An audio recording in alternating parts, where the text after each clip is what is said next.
good afternoon, everyone, and welcome to LAU New York campus. It is really a true honor to introduce our esteemed guest, LAU alumnus, Mr. Sassine Ghazi, who is the president and CEO of Synopsis. Mr. Ghazi earned his bachelor degree in business administration from LAU, and he continued with a BS in electrical engineering from Georgia Tech and an MS in electrical engineering from University of Tennessee. We are proud of Sassine, who is actually a leader in the tech world. His career has been nothing short of inspiring. After completing his undergrad at LAU, he went on to make remarkable strides, holding leadership roles across applications engineering, product development, sales, and operations at Synopsis. Known for his deep customer relationships, obviously he's trying to help us here, and passion for innovation, Sassine has been instrumental in driving the company's growth during his tenure.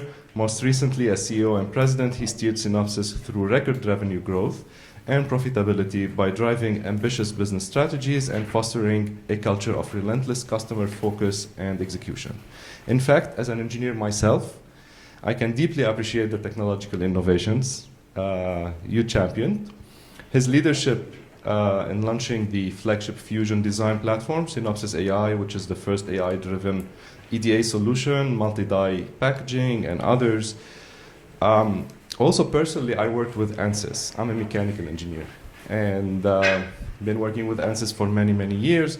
And really, we struggled to move ANSYS, which is a tool to simulate mechanical engineer, to control an electrical system.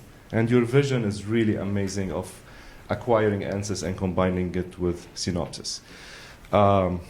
It's a true transformative leadership vision. Please join me in welcoming our own Mr. Sassine Ghazi. Also, it's my honor to introduce our moderator, Mr. Danny Cevallos, who is a legal analyst for NBC and NBC, and co-founder of the law firm Cevallos and Wong, LLP. He focuses his practice in the areas of state, federal, territorial criminal defense, and legal litigation. Thank you. The floor is yours. Thank you, everyone. Thank you. I'm delighted to be here. I am honored to be asked to do this. I consider myself part of the LAU family by marriage. My wife is a board member here. So let's get started. And by the way, I mean, we're early, so everyone's doing pretty well. I believe we were starting at 12:30. So Sassine, great to have you here. I have so many questions for you. We were talking at lunch about how in your business, the challenge is often speaking about the granular, but then also being able to zoom out. And I think this is a perfect audience because I suspect, looking around, that everyone in this room falls into one of two categories. You either use AI and you know about it and you understand it, or you've heard of it, you have anxiety about it, because everybody seems to be using it and you don't know anything about it. And now, there we go. Isn't that nice? Yeah. So that is the challenge. And you know, it's so interesting, Sassine, because I feel like, especially in preparing for this talk, that we might be in an era similar to, say, the late 90s, where a lot of people had computers, a lot of people had no computers, not at all, including me. I want to start a little with your background, but then I want to talk a little about AI and Synopsis. You started as a design engineer at Intel, to Synopsis as an engineer, then VP in sales and corporate marketing for 12 years, right? Then to manage R&D for the EDA business unit, then COO, then president, succeeding Art, is it Degus? Did I say DGs? Yep. You've joked that you've never asked for the jobs that opened up. You were always told to move to a new job. We have a lot of students, some are watching today, hopefully, who would like to hear about your path, and so would we all. How does one start as a design engineer? And I learned over lunch, a design engineer that was thinking about going into just being a professor and not getting into design engineering at all, to working their way to the top of an 80+ billion market value company. Yes. So first, thank you. I'm so humbled by this recognition for those reasons you just mentioned. I never picture my career, you know how some people, they have a 5-year plan, 10-year plan, 15-year plan. I never had a plan that gets me, okay, I'm going to be there one day. When I started, and actually maybe it makes sense to back up a little bit.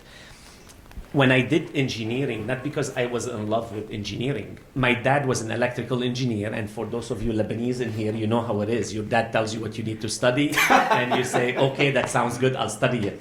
So when I studied engineering, I graduated actually with honor. I did very good, but I did not think I liked it. I packed my stuff going back to Lebanon. Then he begged me to go to grad school. I did my graduate studies in engineering as well, and I did something different. It's called Control and Systems. It was funded by NASA. And like if you're familiar with the rover that went to NASA, it was part of the research that I was working on to make some control system in that thing. Then after I finished graduating, I'm like, okay, so what kind of job will I get right now? And the jobs were in like oil industry to create systems for a refinery or whatever. I'm like, I don't want to do these things. Then I'm like, let me start my PhD and I'll do something different. And I started my PhD in computer engineering, which more closer to software than hardware. And that's a nicer job I can envision myself doing versus being in the field type of a job. So the reason I'm taking you through this, it was not planned. I was adaptable. I'm like, I don't think I like this. I'm trying to discover myself. I'm trying to see what is it I like. What do I want? At that time, I was 27. Then I started at Intel. Then I saw what great engineers look like. And it wasn't me. When you're working with people that they're so unbelievably amazing, you're like, wow, that's great. Then when I moved to Synopsis as an engineer, then I was asked to move to sales because we had challenges with one of our top customers. And they saw me, management saw me how I work with customers. I did not want to do it, I did it. And my dad was so disappointed in me. He's like, you went to school for how many years? You're in sales? What are you doing? I'm like, Dad, this is a different sales, don't worry, it will be okay. Then I ended up being the VP of sales responsible for all strategic customers. When I talk about strategic customers in our industry, those are the people that they're inventing the future. Like we see things about 3 to 4 years before consumers see it because we're working on the future. And that was so exciting for me to be talking to people that they're building the future. Then I was, at that time, I became visible inside the company. The founder asked me to come and help him to fix challenges we were having in the product development side. And given I have the engineering background, I know customers, so I moved to running the product team. And running the product team, I'm talking about running thousands of the most brilliant engineers in the world. Those are the people that people know their names, they pick them in the industry, they're domain experts, they're deep, they're brilliant. I was there for about 5 years. I approached it very differently. I looked at the market. Where is the future going? What are the things we can create an impact toward that future? And started investing in the future products. So AI is familiar to people right now because of ChatGPT became familiar as like, oh, that's AI. We started investing in AI and building a product in 2017 before AI became what is known right now. Then in 2020, I moved to broader corporate jobs, like a corporate chief operating officer, president, CEO. The reason I went through it is it was not planned. That's why when I got the recognition to be honored here, I paused and I'm like, why me? I did not do anything special. I just happened to navigate and maneuver and ended up here. So thank you. Thank you. So for those of us, as I said at the top, that some of us have a passing knowledge of AI, some of us know virtually nothing about it. We were talking at lunch about some of the things that are challenging about what you do in the sense that sometimes you're talking to investors and folks who know a lot about your business, and then you're talking to folks like me who don't know quite as much. So you have to learn to zoom out and then get granular. Let's zoom out for a moment for folks in the audience, including me, who may not know as much about the industry. Talk a little about AI and the semiconductor industry and the inflection point that you've often said that we're sort of at now, and where we are and where it's going, for those of us who don't work in the industry. Yeah. If you look at the last 30 years, 40 years of big changes that impacted the way human lives, one of them, of course, that is we changed the way we communicate with each other is the mobile phone and the internet. It changed the way people work. Like imagine COVID pre-internet. Everything would have just halted. But the people just pivoted, went back, they bought the camera, they have a nice setup, and they started working because of the mobility and the internet. That was a big disruption that happened, or an inflection point. And we've lived the last 40 years of our lives trying to learn how to interact with a machine. You get a new phone, the first week is confusing. How do I use it? What are all the features? You get a new software install, or you drive a new car, especially right now the cars are all software driven. It takes you a while to learn the machine. AI is going to be the opposite. The machine is going to learn about you. So instead of you learning about the machine, how do I navigate? In the future, you don't have to think, I'm going to drive from here to pick a town. You'll just tell the car, I'm going to be over there, and I may stop at this restaurant, I may do this. Or the way you work. Like right now, there's AI in early stages going on devices on your phone. What does it mean having an AI on your phone? Even though the phone is considered smart right now, those are smartphones. It will learn your habits. It has your data. It knows what you're thinking. It knows what you want to do. It learns about you versus you learning about them. That's a huge change that the future is coming to. Like when my daughters ask me, what should we study when you're going to college? I'm like, if you asked me that question, say 10 years ago, I'll say just do deep engineering because it's a domain that's evolving so much.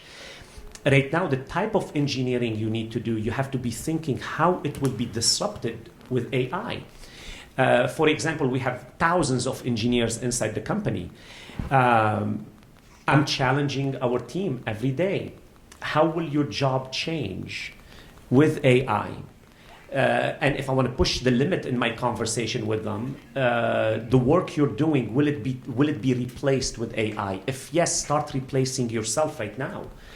Because if you don't get there fast enough, you're going to be out of business. Same, let's say a company did not want to use the internet, let's say. They say, all right, you cannot use email, you cannot connect with the world, you're going to die. You cannot stop in front of an inflection point. So in the most simplistic way, instead of you learning about the machine will learn from another machine, will learn about you. That's AI in the most simplistic terms. So in June, and we're going to talk about NVIDIA a lot, and I imagine you have a lot to talk to us about NVIDIA. NVIDIA Chief Executive Jensen Huang declared, "We're at the beginning of a new industrial revolution due to the surging corporate demand for AI." You've said you agree, but it'll come in a couple different phases. Can you talk about that a little bit? Yeah, like any innovation, it comes gradual at first. Very few people are touching it. Then you hear about it. Then it becomes all of a sudden. It's an inflection point. And for the engineers, it becomes like a steep exponential. It's like, then if you missed it, you cannot catch up anymore. You just miss it. We are at the beginning of an industrial revolution. Robots are going to become smart. They're smart robots. You're going to talk to the robot. You're going to tell them what to do. So you cannot say, I don't want to do it. Then you better upskill yourself. So the world is not going to wait on you. If you're running a company, your company is going to die. If you're educated in a certain area but you don't evolve, you're obsolete. So it's going to happen in phases. So the first phase of AI right now, and where companies are making tremendous amount of money, is what's called the AI infrastructure, meaning teaching AI.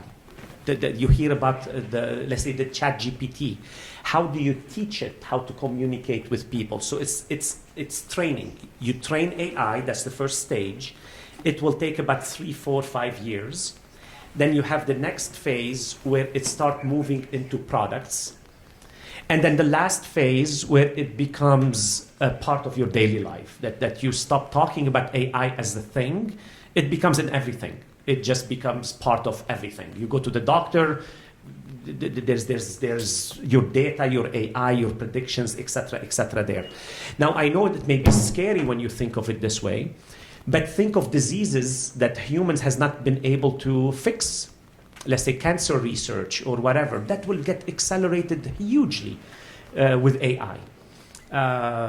Those are the parts that I'm looking so forward to see the technology impact on things today that we're struggling with. And you've talked about that's going to be when all systems are intelligent systems. What do you mean by Correct. the universality of intelligent systems? Yes, so the future, think of a car. Even the car, the brand new car that you buy today, has electronics in it, has stuff in it that it's a nice user interface to it. Then the future car is driven by software, meaning it does not have the mechanical aspect of the car. The mechanical aspect will be very simple, meaning, of course, it has brakes, it has wheels, it has whatever, doors, but the engine, the transmission, all of that will be electrified, and the user interface will be all software driven. And when it's all software driven, it means it gets smarter every day. So the car updates itself every day to get smarter based on your behavior. So that's a software-defined intelligent system. We call them system. The car is a system. A robot is a system. The future industrial world is going to be all automated to be software-driven with a lot of intelligence in it. So when I communicate our company, that we are enabling the engineering workforce to transform to the world of pervasive intelligence, where everything is intelligent, is omnipresent everywhere. Now, let's talk a little about Synopsis. Synopsis, as I said, $80 billion market value company. It's the world's second largest IP supplier. I think you have 20,000 engineers, something like that. Looking at the last 5 years, you've improved your operating margin by about 800 basis points, 15 to 70% CAGR, compound annual growth, something like that. Am I about right? Okay. In the ballpark, yeah. This is during a time, though, when the semiconductor market was up and down. How rare is it to see a company that size during that time period actually grow? It's very rare, but the reason we're growing, we're doing so well, we are what our customer. You mentioned NVIDIA earlier. I'm assuming a lot of you know NVIDIA. You know, and if you bought the stock, say 3 years ago, I'm sure you're very happy. Their CEO, Jensen, he describes Synopsis as mission critical to his success. So it's not like you're important to me, you're mission critical to me. Like I cannot have NVIDIA without Synopsis. The future of that chip cannot happen without our partnership.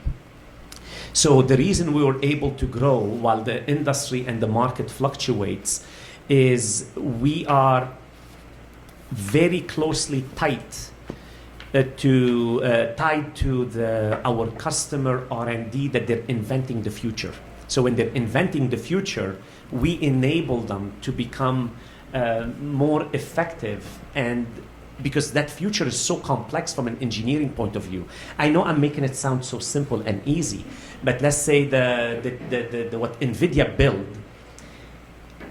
if you want to put it in perspective, it's a piece that is that big. Then inside it has 208 billion switches. It's an area that big. So the thickness of your hair is about 1,000 times thicker. Your hair is 1,000 times thicker than the thickness of these switches and the way you connect them. That's called complexity in engineering. That's what we do. Our software is the one who enables those engineers to say, I'm envisioning this thing, build it for me. And we connect these switches without touching each other. And if they get too close to each other, then your phone may die when it overheats. Or if they connect accidentally and you will spend hundreds of millions to manufacture these things, then you waste it. You killed it. So that's our industry. It's so essential to the development of that semiconductor part. You've actually said what drives your business is that complexity, right? If It's AI is complexity. not pushing Right. the limit of compute, then the customer can stick with their derivative product. Yes. So two things we love, and I know typically people run away from them, but we love them, is complexity. Complexity is good for us because we innovate to tame complexity, to simplify complexity. And the other thing that's exciting for us is the pace of innovation. If innovation happens every 20 years, then you build a product once and you sell it for 20 years. But when the pace and complexity are accelerating, we're enjoying it. This is an amazing statistic to me. You've said there's no advanced chip development today, anywhere, without Synopsis design, automation, and IP. It's unbelievable, but it's true, right? Yes. Our market, because it's so complicated, it consolidated because not too many companies can afford to invest these thousands of engineers. And it's not like not affording them. The knowledge, it's an incremental knowledge that you build over time. Like if you decide to build a company like ours, you cannot just say, I want to build it. That deep knowledge that you incrementally innovate and you disrupt yourself is what's unique. So there's only two companies. There's us and another company, and we're the leader in what we do. So we're bigger than them. And yes, it's true. Every single electronics you use, we enable the development inside it. If you look at the last 5 years, you look at semiconductors as a market, you have booms and you have busts. In your business at Synopsis, you don't feel the big ups and downs. Why is that? Because any company that's going to thrive for the long term, what's the biggest investment they make is in R&D. The moment you start cutting your R&D, you're dying. So when you continue investing in R&D, and that's our customer, we're selling to R&D, we continue on doing just fine. If you look at Synopsis today, I think about 45% of revenue is coming from these system companies we talked about. These are hyperscalers, automotive. Let's do some definitions. What are hyperscalers and how important are they to the industry? They're companies that we know, but it's a term that I know that you use fairly often in the industry. Yes, so Amazon is called the hyperscaler because they're the leader. They have a division called AWS, which is their cloud services. Like when you go shopping on Amazon or whatever you do on Amazon, they have a massive investment of compute infrastructure to run your transactions. So anytime you touch anything, it goes through that large compute infrastructure. And they're selling that compute infrastructure for the outside world. So let's say you're a small company that you don't want to invest in building that compute infrastructure, you go and rent part of their compute. It's called cloud computing. So you go to cloud and you rent part of it from Amazon. So they're the largest. The second largest is Microsoft. Under Microsoft, they have Azure, which is their cloud infrastructure. You have Google. Right now, everybody's building it. Facebook or Meta.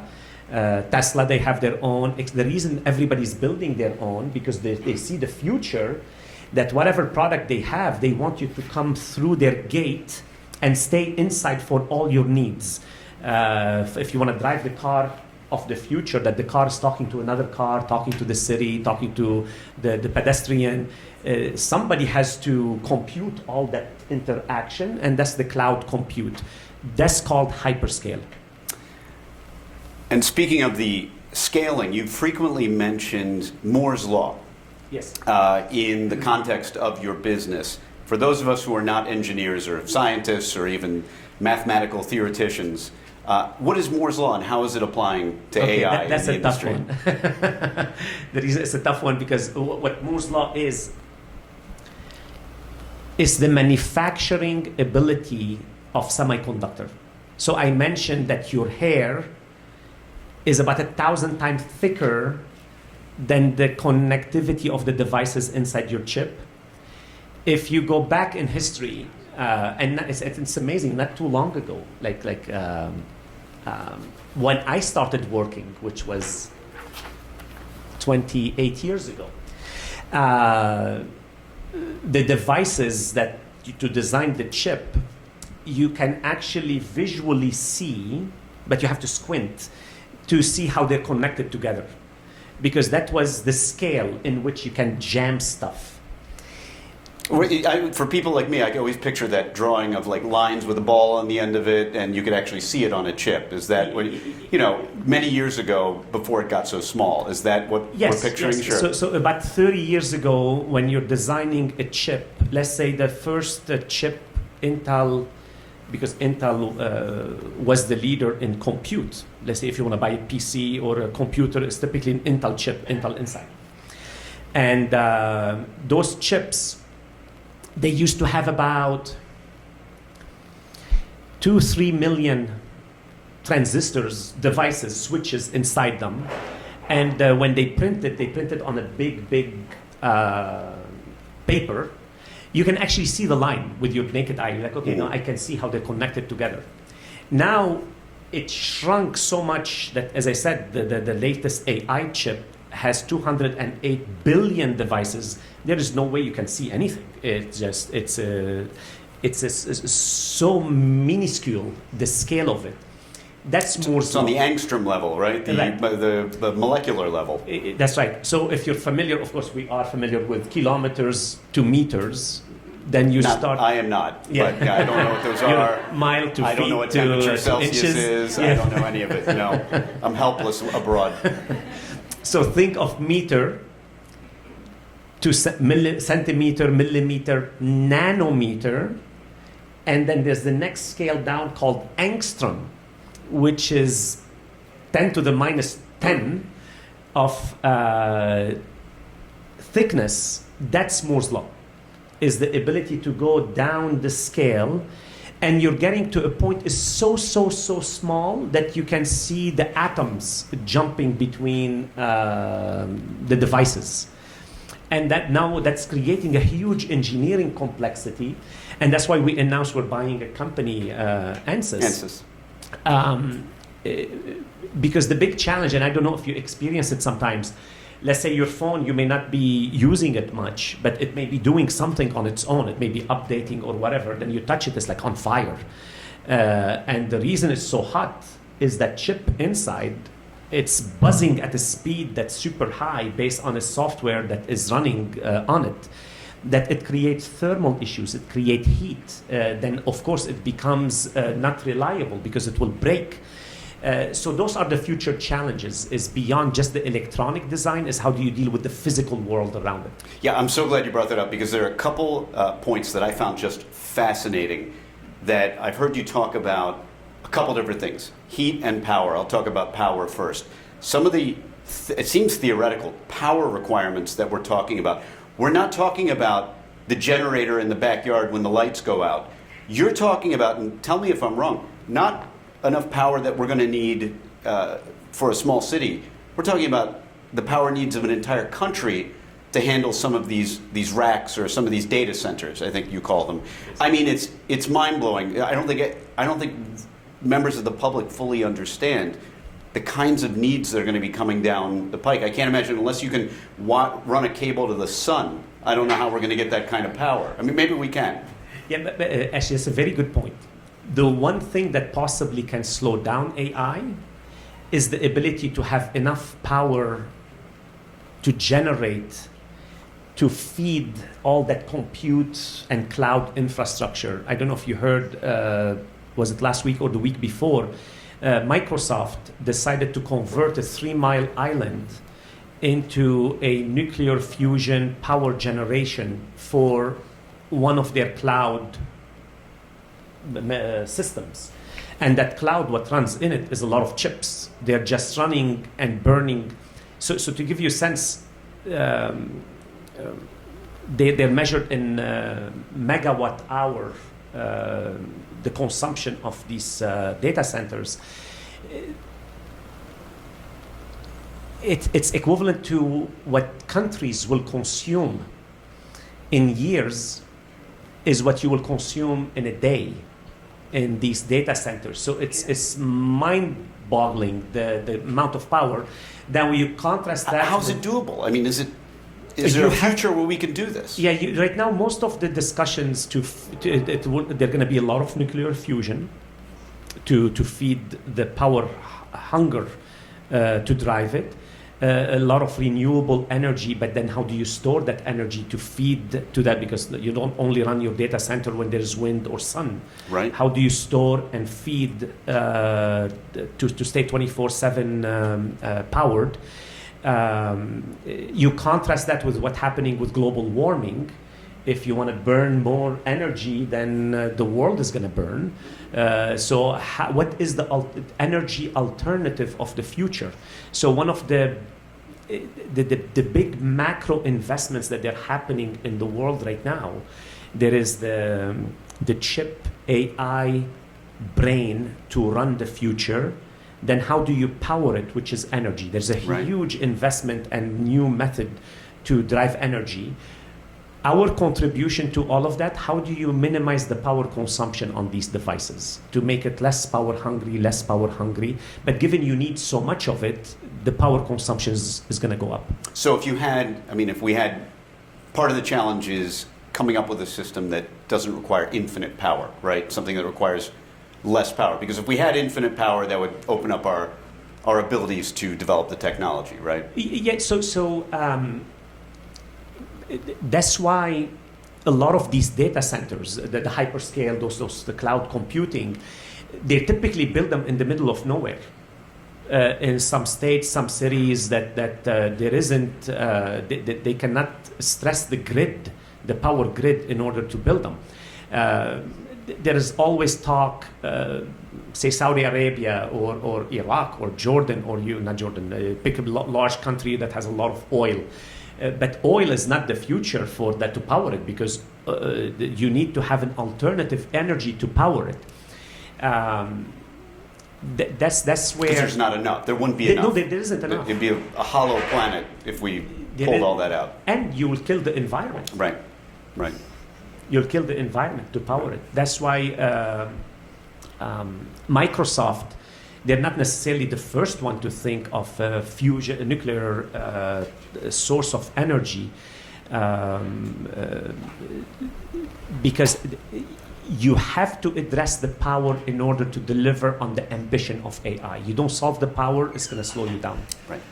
Kind of like right now, electric cars. Electric cars, they're here. It's not like, there's technology to be invented, but what's not here yet is the infrastructure. Like, I will not buy an electric car today, because if I want to take a nice road trip from San Francisco to LA, I don't want to stop somewhere and be worried, where do I charge it, and wait for 30, 40 minutes to charge the car, and da-da-da-da-da. You go to China, for example, the infrastructure is so built up that actually they have a battery swapping, that you pull into a station, it lifts the car by like 3 inches, it drops the battery, new battery comes in, plugged it in, and it's done within because I've been on these demos with those cars in about 3 minutes. So as much as will take you to get out of your car, pay, put gas, it's just battery change, and you keep on driving. So their infrastructure is built. Our infrastructure is not built. That's why right now in here we're talking about hybrid, and we delayed electrical because we need to build the infrastructure. Now, same thing with AI. You need to build the infrastructure, but then where's the power coming to build it? Right. And related to the power was another, this fascinates me. One of the things you have to consider is HVAC, air conditioning, keeping things cool. Yes. These racks can overheat, and then it's catastrophic. Yes. What kinds of HVAC demands are we looking at in the future? Yes. So when you talk to, actually, that's a cool area. Literally. Yeah. Around 2017, 2018 timeframe, a leader on my team came to me and said, we should invest in technology that can monitor the chips as they're running inside that data center and determine how much power should we feed it, and when you're running very aggressive software on it, you turn the air on to cool it off, but you turn off the other section because software is not running over there. So think of it as a very smart monitoring of, it's called workload, of the way you're running stuff so you can be more power efficient. So we invested in it. We call it silicon, because chips are silicon, life cycle management. So how do you manage the life cycle of the semiconductor as it's sitting in a car, in a phone, in a data center? Then through that conversation, I met with Amazon to see if we build it, will they buy it? I don't want to build something, then we have something cool, but no customer. Then they described something to me which was really amazing. They said they notice in their data centers, and if you haven't seen a picture of a data center, you have to see it. It's rows and rows of machines. They're running. It is beautiful. You have to see it. It's really cool. Then they said when they have actually, because your body temperature runs at a certain temperature, when you walk as a maintenance person in front of, they call them racks, in front of the rack because you want to maintain something or change a cable or whatever, your body temperature is heating up the racks because it's running at a much cooler temperature. So they notice failures when maintenance people spend more time than if they're allowed. So let's say if you spend 15 minutes to fix something, then they say you better cool off much faster or at a cooler temperature. So the world is interconnected. It's not only the chip, how you want to cool it is based on the environment around it. This is part of the logic when we decided to acquire Ansys. Ansys, yeah. What Ansys does, so we are Synopsis, we are at the electronics level, at the chip level. What Ansys does is at the physics level. So anybody who's designing, let's say, HVAC system, why do you need 5 vents versus 3 vents? Because you can say, I want to have 10, but you're overcooling, it's costing more energy. How do you optimize just right? So now the combination of that two, when we work with the Amazon or the Google, we can say we can help you design from the silicon, from your semiconductor, all the way to your environment and how you're building the data center, how do you cool it, how much power do you need, how much energy. So it's a continuum of engineering innovation that's all intertwined. So for Ansys, for example, you might have in automotive, where you'd normally have to run, and I think this is amazing, in the past people would run actual physics crash tests. That's right. That's the kind of thing that Ansys Yes. is involved with, but doing it all virtually, without actually having to run dummies through a window or actual crashes. That's the kind of That's the kind of work that Ansys does. Yes, because today, and I'm sure you've seen them, where they have a car with dummies inside them, and they run it into the wall, and a lot of sensors, etc. You're taking measurement. You're saying, oh, the airbag will kill the person if it blow at that speed. Or the structure of the car is not good, it's not safe. Or many aspects of the physical structure of the car in that case, and the safety.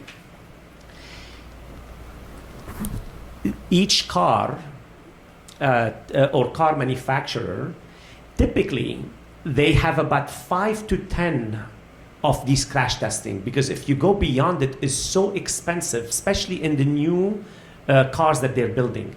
Because a new car today has about 200-ish or so, depend on the class of the car you're buying. Like a Tesla? Tesla's designed differently. Right. Tesla's designed differently. But let's say if you buy the latest BMW or Mercedes or GM or whatever, they have on average about 200 electronic components. The world is moving to design the car like a computer, so it has zones of electronics. So instead of crashing the car and getting measurement and crashing it again, and it takes time to do it, and it's not accurate, what if you model it all electronically? What if you build the car before you actually build it digitally, and then you have all these measurements through a digital world without having to crash test it? So that's where ANSYS is known for. They're the leader in simulation, structure, physics, heat, mechanical. Fluid dynamics. Yes, fluid dynamics. As you bring that world with the electronics world, since the electronics is going to be everywhere, controlling it, you need the engineering design to be fused as much as possible, from envisioning the product all the way to designing the whole product digitally. Going back, because I find this fascinating, you talked about the workers who go into these and to work near the racks. Just out of curiosity, what temperatures do they have to be kept at? And please answer in Fahrenheit for me, because maybe you could throw in Celsius for everybody else. But. You know, actually, the temperature range, even for your phone, for your car, the car is different.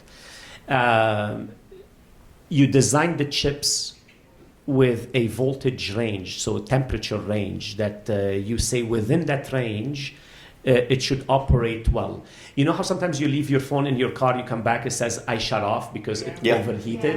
Yeah, sure. Because it was not designed above that temperature, so it shuts itself off to say, otherwise it's going to break, it's not going to work. So the data center temperature, it's between 40 and 60 Fahrenheit. Thank you. Yeah, Fahrenheit.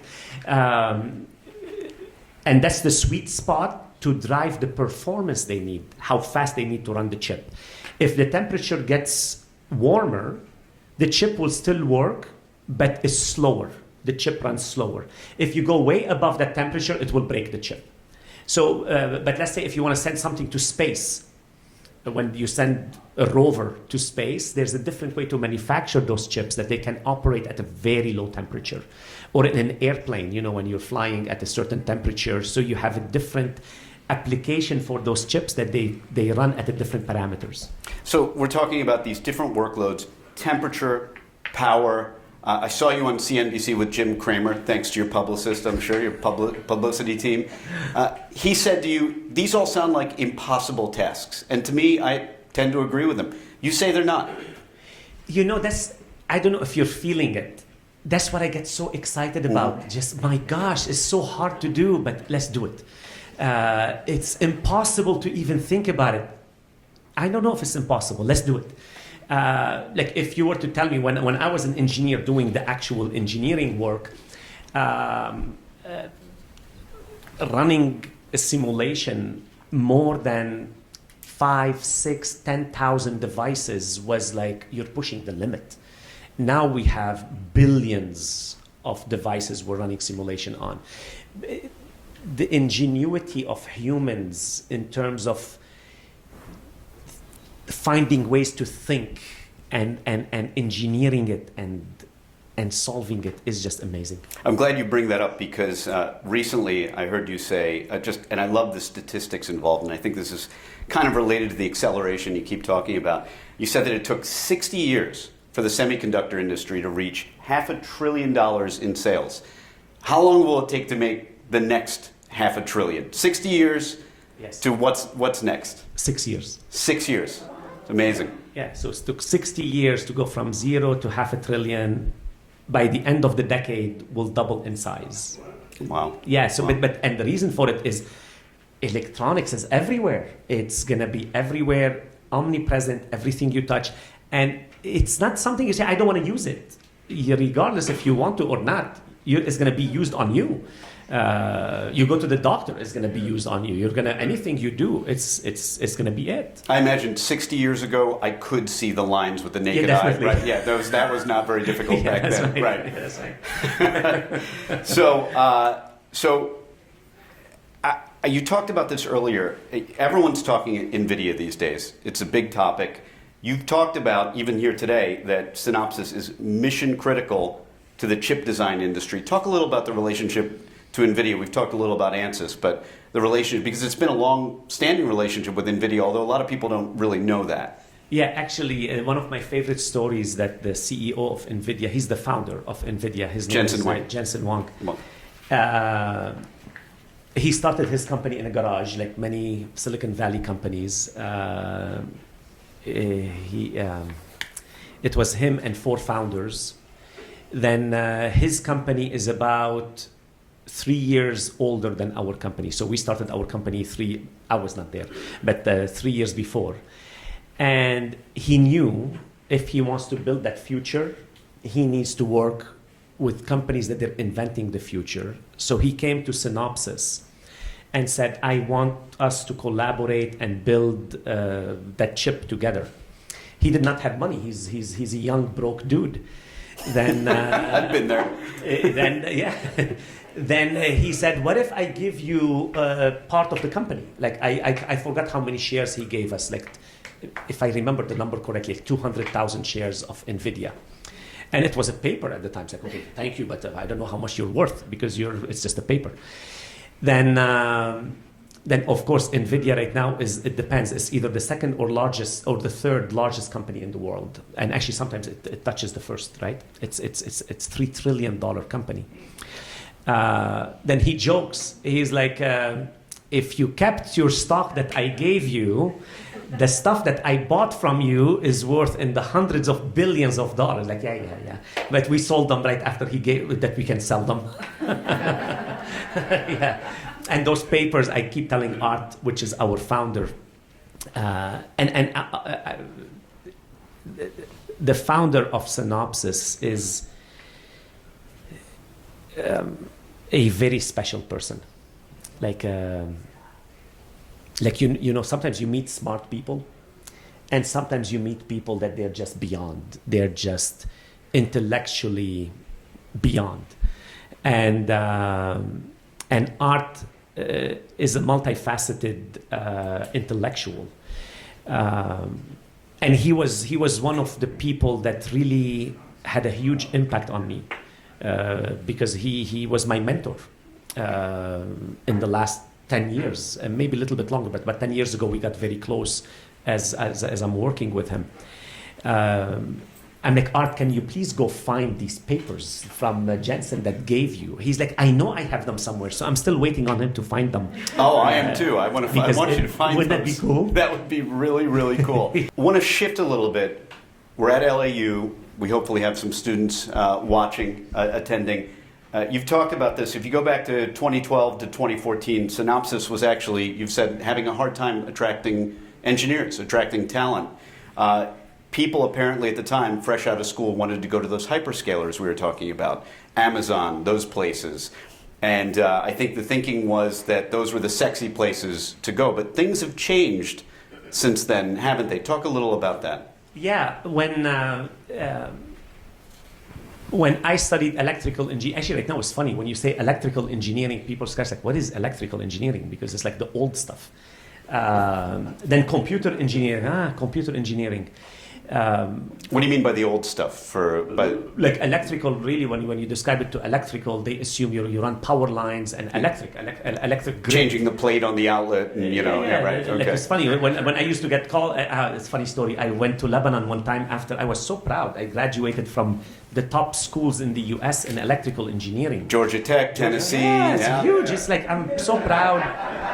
And I went, one of my teachers from high school, I went to see him, and the first like, hey, congratulations. Hey, by the way, when I turn my TV, it doesn't. I'm like, dude, I have no idea. I don't know. He's like, but in his mind, he's like, yeah, you were never a good student. It's like that's why you cannot fix my TV. It's like, no, that's not what I work on. So. So people thought of the old electrical engineering, the old computer engineering. So our challenge as a company, around the 2010, 2014, 2015 timeframe, everybody wanted to be computer science and wanted to be working at Google, Facebook, etc. And when I used to lose engineers from Synopsis, I always like to connect with them on their exit. It's like, why are you leaving the company? Because I want to understand, is it the environment, the people, what is it? And actually, sometimes because Silicon Valley, if you haven't been to it, is the most energizing place if you're an engineer. If you're not an engineer, you hate it. Because everybody wants to talk about engineering. You go to a restaurant, you cannot have a conversation without hearing people talking about the next startup, the next this, the next that. It's a fast-paced engineering center of the world. And then when I asked them, and our offices are in the heart of Silicon Valley, and LinkedIn opened just a facility right next to us, like it's in our parking lot almost. And Google is right next to us, etc. And you ask them, what is it? They cannot explain it to you. It's sexy. Look how pretty it is. It's beautiful. They have food. They have whatever. And we were ping pong. They have they ride their bicycles. They do this. Yeah. Like, oh wow, okay. I've seen the campus. I know what you're talking about. Yes. And so that lasted for about 5-6 years. Now, what is super sexy is what we do. Semiconductor, because everything is coming back to you need the engine to drive that sexy stuff. So those hyperscalers, the Google, the Facebook, the etc., they're investing in our stuff. So it became back on the surface. If you're an engineer right now and you're deciding what is it that you want to study, please don't assume the world is going to be constant, stable, stagnant by the time you get your degree. The one challenge universities have today is how to adapt with the new world of AI. Like when my daughters are doing their homework, they ask me, Dad, is it cheating if I'm using ChatGPT? I said, no. Good question. I said, no, as long as you tell your teacher and write it on your paper, I used ChatGPT for this, and try to see, did you use your critical thinking in your homework, or did you just copy and paste and said, I'm done? Because if you limit the innovation spirit of students, knowing that's the future, then you're giving them an obsolete degree. By the time they graduate, I will not hire them. Because if they don't know how to think, they don't know what's the future stuff they need to use, then you just taught them something without having them think. Critical thinking. Mm-hmm. So AI, etc., technology is going to be so integral in what we do, and universities are having a hard time evolving their curriculum. How do we teach our students? What's the future world look like, etc., etc. So today, as a company, as an industry, the big challenge we don't have enough skills. And there still is. I think I've heard you talk about this. There is a complete demand for engineers that is not being. I mean, yes, the demand is infinite. The forecast is by 2030. Remember, I mentioned by 2030, the industry will be $1 trillion industry. The forecast is we will have 30% shortage in skills in engineers. 30%. And those are the super highly paid people. These are not engineers that you step on them and you say, I'm going to read, you give you pay cut. You treat them like gold. You treat them like the brain that they have is you value every aspect of what they deliver to you. And the industry is going to be about 30% short in the next 6 years. Wow. And that's engineering across all areas, or mostly in one area? The across areas of technology, like the AI, semiconductor technology area is going to be in a high shortage. That's where AI is exciting for us. AI is not fear. Many industry, they fear AI is going to replace my job. And here AI is welcome. You give it to our customers, they take it because they don't have enough engineers.